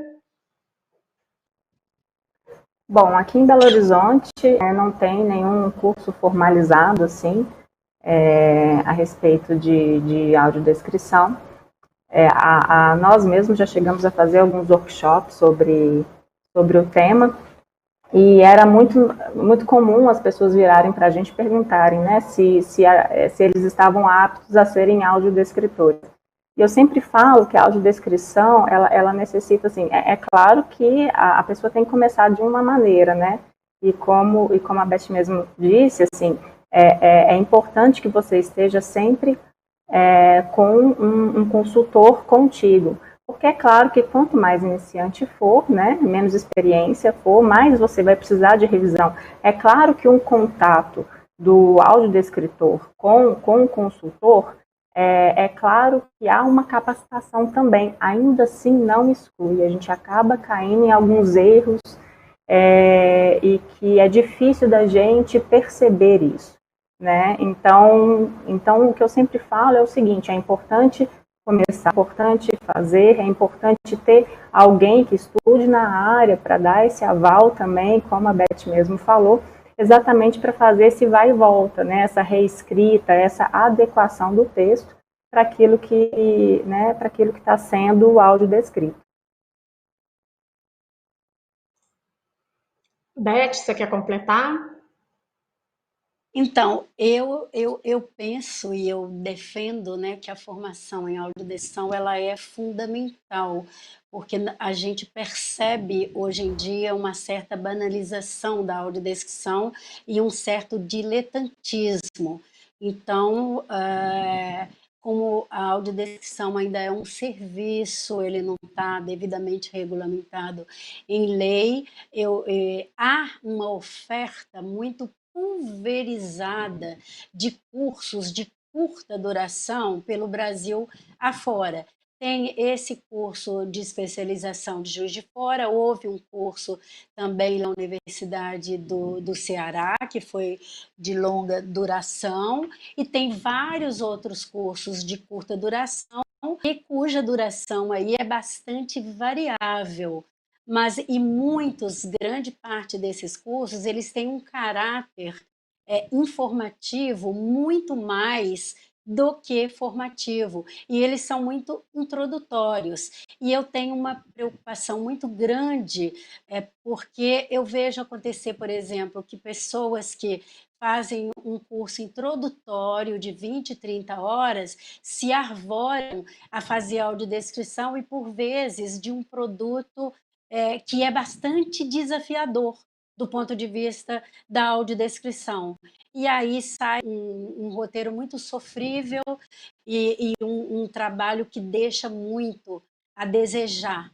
Então, eu penso que é fundamental, sim, ter uma formação, mas que seja uma formação consistente, e não apenas isso, sabe? Por exemplo, ela citou aí a questão dos flyers, né? E nesse contexto que nós estamos vivendo atualmente, né? Que há uma overdose aí de lives, eu vejo assim uma quantidade infindável de folders ou flyers que tem uma descrição tão exaustiva, tão saturante, tão carregada de informações desnecessárias que dá até preguiça. E em alguns casos a gente fala assim, mas cadê o evento propriamente dito? Que dia que ele vai acontecer, que hora e aonde?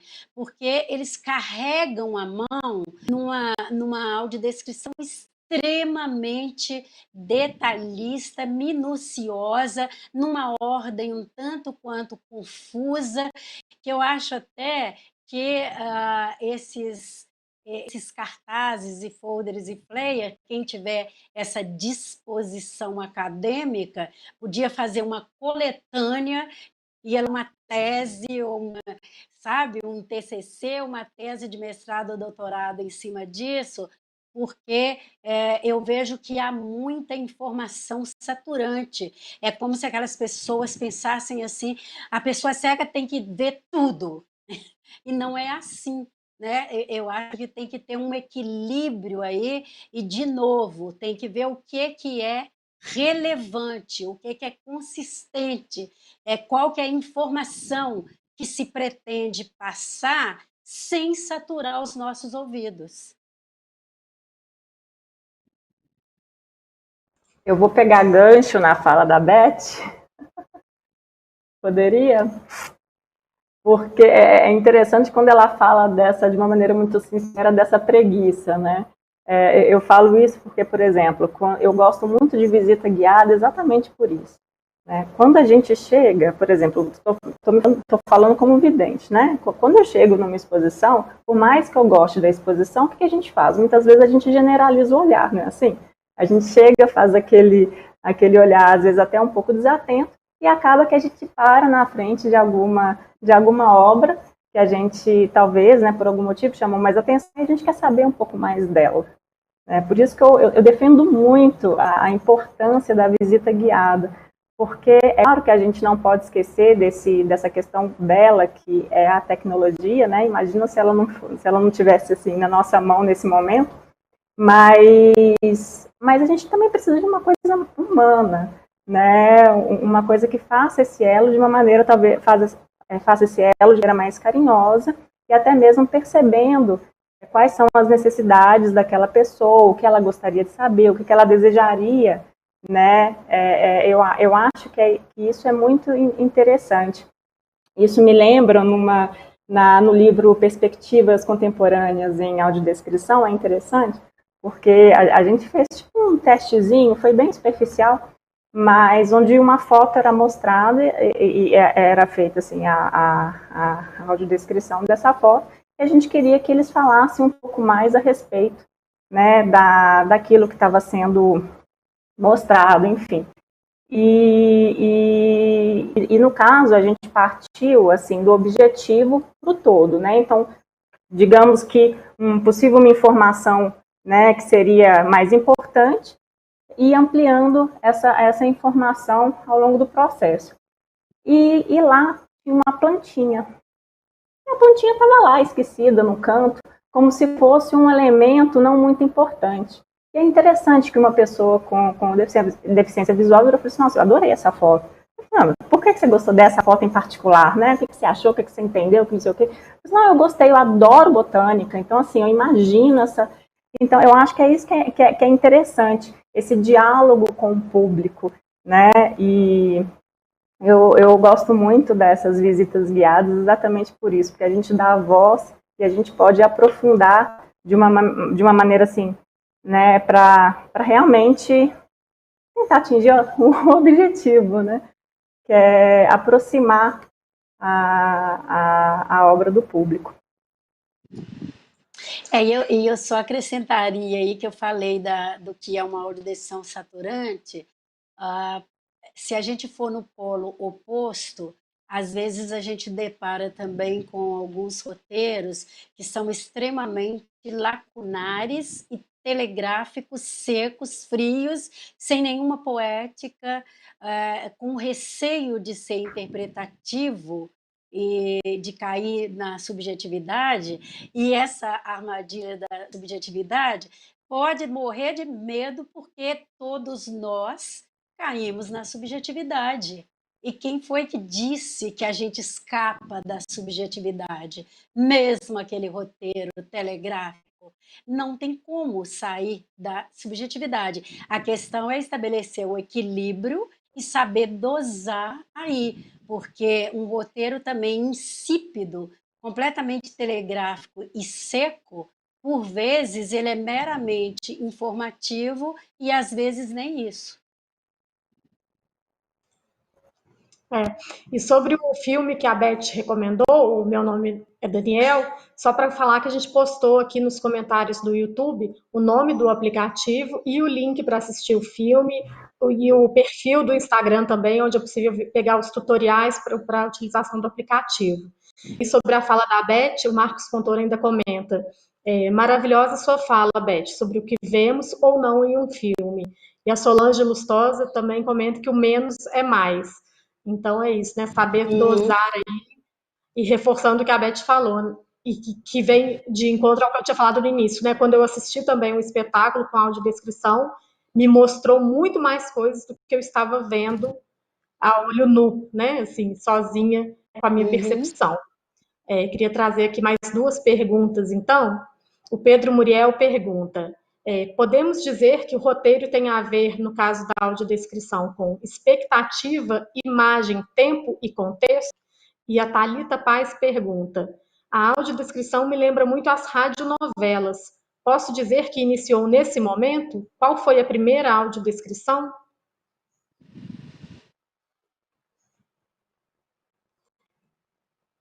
Bianca, Beth, tem vontade. Você repete, por favor, a pergunta do Muriel? Sim, ele diz: podemos dizer que o roteiro tem a ver, no caso da audiodescrição, com expectativa, imagem, tempo e contexto? Sim, imagem, tempo e contexto, eu acho que tem tudo a ver, sabe? Agora, a questão fundamental é aprender a fazer a leitura da imagem naquele contexto e naquele espaço. E para fazer essa leitura de imagem, aí entra de novo a questão da formação.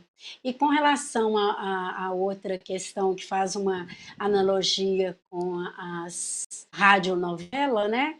Bem, a radionovela foi um recurso utilizado que era bem interessante, porque lida com uma sonoplastia e tudo mais, mas não foi a radionovela que inspirou a audiodescrição. Quem quiser saber sobre isso, como a Anitta, na fala dela, citou, teve todo um movimento no Reino Unido, na Alemanha, nos Estados Unidos, então tem várias referências, né, de que a audiodescrição no mundo, ela já iniciou mesmo antes da década de 90, e é interessante notar que sempre a partir, né, dessa presença das pessoas com deficiência no Reino Unido, particularmente, foi um movimento super interessante, onde as entidades da área da deficiência visual participaram assim bem efetivamente nesse processo. Quer complementar, Bianca? Não, eu acho muito interessante porque eu acho que, com relação à primeira pergunta, fala bem, exemplificou bem a questão desse desafio da audiodescrição. Né? Muitas vezes eu vejo diretrizes super enrijecidas de como você deve fazer um roteiro, nunca pode sobrepor fala. Eu sempre falo que numa audiodescrição, no processo, né, de elaboração de um roteiro, nunca diga nunca, tenha bom senso, respeite, sempre tente escrever pouco, com o máximo de informação possível, né? E para isso você precisa ter, novamente ressaltando, um consultor do seu lado, porque imagina, você está sintetizando, correto? Então, aí você já corre o risco de cair em alguma armadilha, né? Então, e ter que lidar com isso, às vezes é bem complexo, porque tem toda essa questão de que a gente tem que passar todo o conteúdo, Mas será que também as pessoas que enxergam conseguem extrair todos os detalhes assim de uma imagem? Né? Então, eu acho que o objetivo também não é por aí, né? E sem contar que não pode permitir que aquele conteúdo fique muito pesado. Se você insere muita informação, isso causa também um cansaço, né? O cérebro não para de processar, você precisa descansar também. Então, precisa de muito bom senso nessa hora e muita prática e estudo, né? Tem um respiro também, né? Oi? Pode falar. Inclusive, quando a Anita citou aquela exposição fotográfica que eu fiz a consultoria, eu me lembro, quando eu estava ouvindo a Anita, eu me lembrei claramente que naquele hall de fotografias teve uma que deu muito trabalho, e eu dei muito trabalho para a Anita, porque era uma edificação lá de Portugal. E eu não conseguia entender de jeito nenhum, sabe? Então, assim, ia, voltava, ela consultava, fazia, refazia, tornava a fazer. Eu falava, não estou entendendo. E aí eu dava o meu feedback para ela de como eu entendia. Ela falou assim, ainda não. Aí eu ia buscando exemplos, né? E eu mesma falava assim, Anita, é parecido com os Arcos da Lapa no Rio de Janeiro? Porque eu tenho uma noção do que sejam os Arcos da Lapa no Rio de Janeiro. Aí a Anitta falou, sim. Eu falei, oba, então já estamos no caminho. E foi assim, a partir de um monte de idas e vindas, até chegar num ponto que eu disse, eureka, agora eu entendi. E aí, para chegar nessa audiodescrição que seja concisa e inteligível, haja interlocução, e eu falo que eu utilizo muito a metodologia da perguntação. Só completando também o que vocês falaram, acho que também é importante ter um certo respiro, né? Se você deixa todo o espetáculo encavalado com a audiodescrição, cansa, fica mais difícil essa compreensão. Eu tive experiências positivas com a audiodescrição, mas também tive uma experiência negativa. Eu tentei acompanhar um espetáculo com audiodescrição, mas a audiodescrição se sobrepunha muito às falas dos personagens. Então, ou eu me prestava atenção na audiodescrição, ou eu prestava atenção nos personagens. Então, eu decidia desistindo, mas eu tinha essa possibilidade, né, de desistir. E a pessoa que estava dependendo exclusivamente do recurso da audiodescrição, né, ela não conseguia também acompanhar. Então, realmente, é um trabalho muito delicado. Eu queria que vocês relatassem. Não sobrepor é uma das regras de ouro da audiodescrição, mas ela é claro que ela não é engessada, porque em alguns momentos, circunstâncias, situações, a sobreposição é inevitável, mas é preciso ter o fiel da balança, porque uma sobreposição excessiva e o tempo todo maltrata os ouvidos da gente, porque a gente já tem que lidar com muita coisa, né? E aí realmente tem que dosar e estabelecer esse equilíbrio de saber quando, por vezes, a sobreposição ela é absolutamente inevitável, porque é necessário naquela cena para a gente ter um entendimento, né, do significado. É uma cena crucial para que a gente compreenda. Então, agora, essa sobreposição desnecessária o tempo todo é lamentável. E eu quero chamar a atenção também para a qualidade do som. Não adianta nada a audiodescrição ter um roteiro muito bom, ter sido profundamente revisado, né, pelo consultor, enfim, ter sido muito bem trabalhado, se a questão do som não atingir também o objetivo, né? Então, a gente, né, inclusive a Elizabeth pode até falar com um pouco mais de propriedade sobre isso, muitas vezes a gente perde todo um trabalho, porque na hora de, né, ou a gravação não ficou com uma qualidade, ou, por exemplo, quando a gente está num teatro fazendo a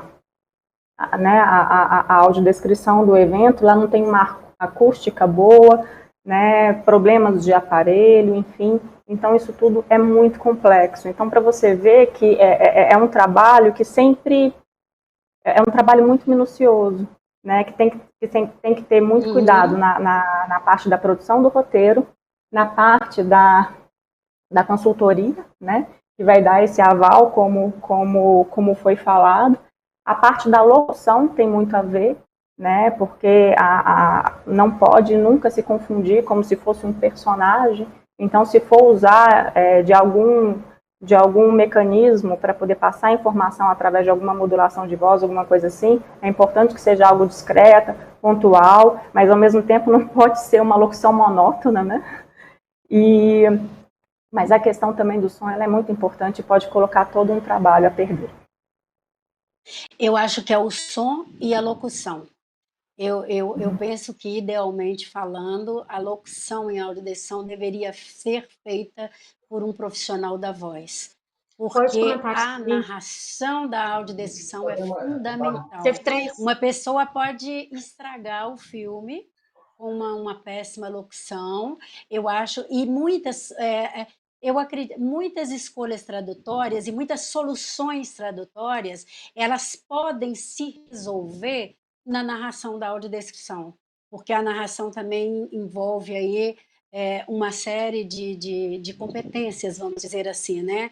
Então precisa ser um profissional da voz, uma boa voz, porque por isso é que é um trabalho de equipe, porque tem alguns produtos, né, audiodescritos, que eles têm muita complexidade. Eles envolvem audio-legendagem, que já foi citado aqui, eles envolvem o voice-over, quando tem uma voz, né, que é estrangeira, e aí tem que ter uma voz cobrindo essa voz, e tem que ter um equilíbrio aí das duas vozes. Então é necessário, de fato, um cuidado especial com a locução e preferencialmente com um profissional da voz, porque tem muito amadorismo nessa área também.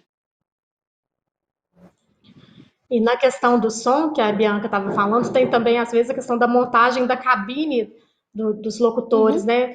Dependendo de onde ela é montada, o som vaza da cabine, então a pessoa ainda escuta o som direto da cabine.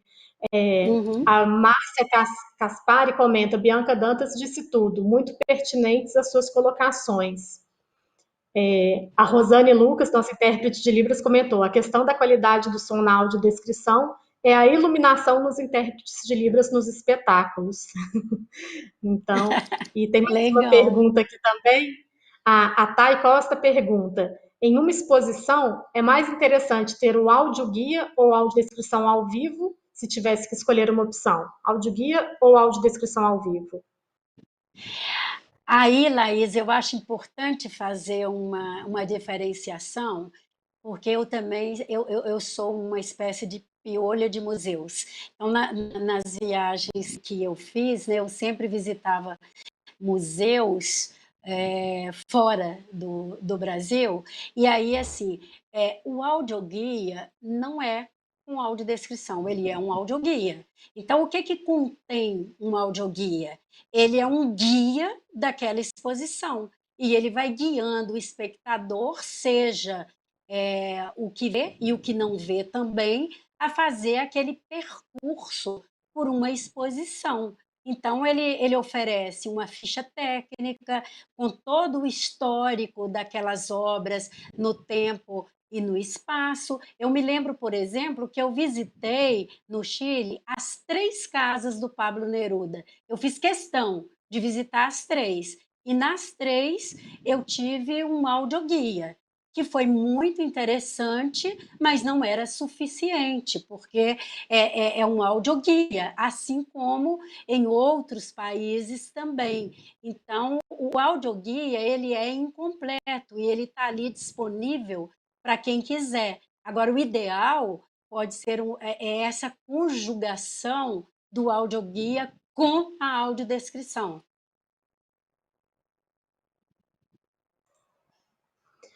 E aí, queria trazer outra pergunta para vocês também, essa pergunta minha mesmo, é que, assim, além da gente pensar a audiodescrição, a gente tem que pensar no suporte para o público também, né?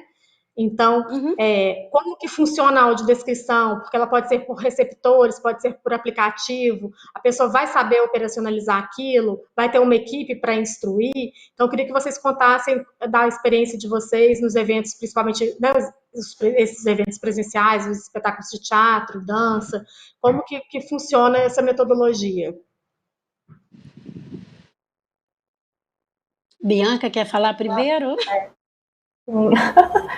Quando isso esbarra também muito na questão do recurso financeiro que está sendo, né, empregado. Então, muitas vezes a pessoa tem até boa intenção, mas não tem o recurso financeiro. Então, a gente usa, né, a transmissão, que é o aparelho que normalmente os intérpretes usam, mas ele também não é 100% ideal. Muitas vezes tem alguns ambientes que ele não atinge o objetivo devido à estrutura do espaço.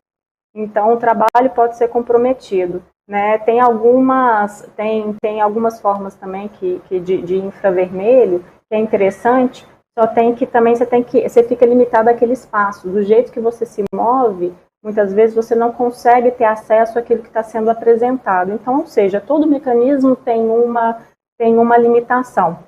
O que a gente costuma fazer, que é um pouco mais em conta, né, que é deixar os áudios gravados em rádios, né, com fones, e assim tem como a pessoa caminhar pelos lugares passando as faixas. Mas seria interessante também que ela estivesse acompanhada, tendo um audiodescritor do lado, podendo também fazer essa mediação, né? Então, assim, na verdade, tudo que existe até hoje, existe alguma limitação. Nada dá 100% de autonomia para a pessoa com deficiência visual. Eu penso que quando a gente está pensando na audiodireção como um serviço, e que é um serviço que envolve uma equipe, e uma equipe, por sua vez, tem vários profissionais e cada um deles com o seu papel e a sua competência. Eu já tive boas experiências em espetáculos e outras nem tão boas assim. Essa equipe ela precisa ficar à disposição do público, desde a recepção até para o deslocamento, para a acomodação dentro de um teatro, no caso de uma ópera, por exemplo, ou mesmo desse espetáculo que a Anitta citou com a Camila Pitanga, né, Porque Não Vivemos, porque são vários espaços, né, e diferentes espaços, então precisa sim, na medida do possível, e a gente tem que defender e lutar por esse possível, sabe, para que ele seja viável, é preciso sim ter uma equipe disponível para cuidar destes aspectos, porque muitas vezes naquele espetáculo, naquela exposição, ou naquele ambiente, vai aparecer pela primeira vez uma pessoa cega ou com baixa visão e que não tem ainda a familiaridade, o conhecimento, e aí ela precisa ser instruída, muitas vezes ela precisa ser conduzida, porque não tem acessibilidade, ela não conhece aquele espaço, e a gente sabe que esse deslocamento territorial ele é complicado, então isso é muito necessário. E eu já vi de tudo, já vi inclusive pessoa com deficiência visual xingando, batendo o pé, esganando, porque foi solicitada que a carteira de identidade dela ficasse na recepção e ela não conseguia entender por quê. Bom, gente, já está quase no horário do nosso encerramento, faltam 10 minutos para as 6. A gente nem percebe o tempo passando, né? É um assunto que não se esgota também. Vou ler os últimos 2 comentários aqui. A Vanessa de Souza comenta: audiodescritores e consultores sempre juntos, em parceria indissociável no processo interlocutivo. O Marcos Fontoura comenta: Beth, ótimo exemplo citar as 3 casas do Neruda, pois elas são tão cheias de informação que é um desafio tanto descrever. E aí, então, queria pedir para vocês as considerações finais de cada uma, para a gente encerrar o debate e o seminário Acessa BH. Bom, a princípio, sim. Pode falar. Não, Bianca, vai, eu vou em seguida. Ordem alfabética. Ótimo. Então, mais uma vez, assim, obrigada por essa oportunidade. Eu acho que é muito importante falar sobre acessibilidade no mundo das artes, até porque eu percebo que algumas pessoas, vou dizer que pecam, mas pecam por desconhecimento, né? Não entendem o quão profundo e quão complexo é um processo de, né, para poder permitir que aquela obra fosse, né, seja audiodescrita. Então, é muito importante passar essa informação, principalmente focando nisso, né, na complexidade. Então, é um trabalho que não pode ser para ontem. Então, isso é necessário que tenha um planejamento e, às vezes, pode ser custoso, dependendo de onde ele vai ser vinculado, mas também eu sempre falo que a gente não pode esbarrar nisso. Eu acho que a gente tem que ser criativo, né? E, bom, pelo menos aqui em Belo Horizonte, a gente é muito engajado nesse aspecto. A gente não deixa de fazer um trabalho porque não tem recurso. Então, como que a gente vai adaptar, né? É claro que tudo vai ter limitação, né? Muitas vezes é uma limitação, poxa, visita guiada, vai ser um dia de acompanhamento, vai ser todo final de semana, mas assim, ainda assim é uma forma de fazer com que aquilo que está sendo exibido seja minimamente acessível, né? Mas sempre buscando excelência. Eu acho que também os locais, os cinemas, os teatros, é importante que eles comecem a pensar em como que eles podem ajudar também, investir nessa questão tecnológica, para que esse trabalho seja realmente apresentado com uma melhor qualidade. Ou seja, isso precisa de uma articulação de todo mundo, né? Dos profissionais que trabalham, das pessoas que exibem, né? Enfim, porque isso tudo envolve, de certa maneira, um recurso financeiro. Então, tem que ter carinho, tem que ter criatividade, mas é importante que os locais também se capacitem. Eu também quero agradecer mais uma vez a Laís e dizer para você, Laís, que eu fiquei tão feliz, mas tão feliz, mas tão feliz de saber que você é uma mulher de atitude, que você teve uma atitude inclusivista, que você... Gente, eu queria agradecer imensamente vocês terem aceito o convite, mesmo sem me conhecer pessoalmente, a você, Bianca, você, Elizabeth, e a todos os convidados do Seminário Acessa BH. Todo mundo, quando eu fiz o primeiro contato, aceitou prontamente. Então, eu queria aqui citar nominalmente todos os nossos convidados: Tiago Elton, Michele Malab, Leonardo Gontijo, Laura Martins, Marcos Fontoura, Marta Alencar, Pedro Muriel, Davi César, Pedro Prata, Flávia Maier, Juliana Saúde Barreto, Viviane de Cássia Ferreira, Oscar Capucho, Ana Maria Fernandes, Brisa Marques e os convidados de hoje. Assim, para mim, a realização do seminário foi uma conquista. Eu falo assim, para a gente executar os projetos culturais é sempre muito difícil, também é um processo, né? Desde o momento em que a gente tem a ideia, elabora um projeto, consegue recursos para realizar, aí vem a pandemia. Então, assim, né, o seminário era para ter sido realizado presencialmente no primeiro semestre.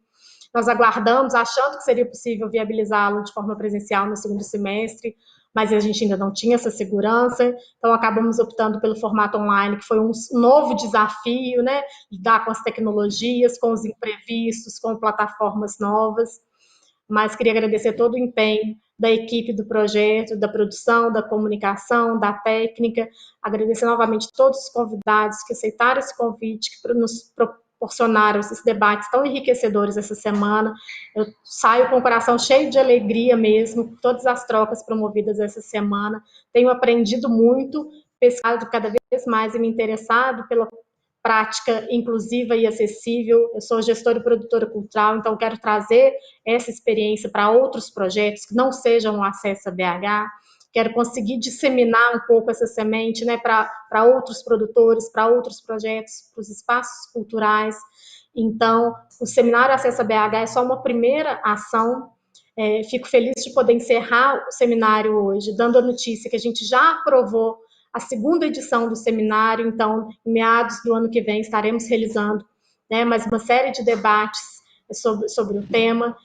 Queria manifestar aqui minha satisfação também. A gente teve inscritos de 19 estados brasileiros, então a gente vê realmente como que é um tema que está tão importante, tão na pauta, né, que atraiu tantas pessoas de diversos estados brasileiros. Agradecer aqui Rosane e Flávio Maia, nossos intérpretes de Libras, que brilharam aí essa semana. Pedir para todo mundo, então, curtir os nossos perfis no Facebook e no Instagram, @acessabh, porque o projeto continua. Então, nos ajudem na divulgação, que a divulgação realmente é sempre muito difícil, né, principalmente com poucos recursos, então a gente precisa desse compartilhamento, do boca a boca. Toda a programação dessa semana vai continuar disponível no YouTube também, então quem não conseguiu acompanhar algum debate, por disponibilidade de tempo, pode acompanhar tudo depois no YouTube, de forma permanente no nosso canal. E aí, por fim, eu queria agradecer imensamente meu parceiro, Daniel Vitral, companheiro aí de todas as jornadas e todos os projetos. Mais uma vez, então, Bianca e Elizabeth, muito obrigada por esse debate hoje. A gente encerra aqui, então, hoje o seminário. Boa tarde a todos. Boa tarde. Seminário Acessa BH, edição online. De 26 a 30 de outubro, você é o nosso convidado para um espaço de reflexão sobre inclusão e acessibilidade nas artes.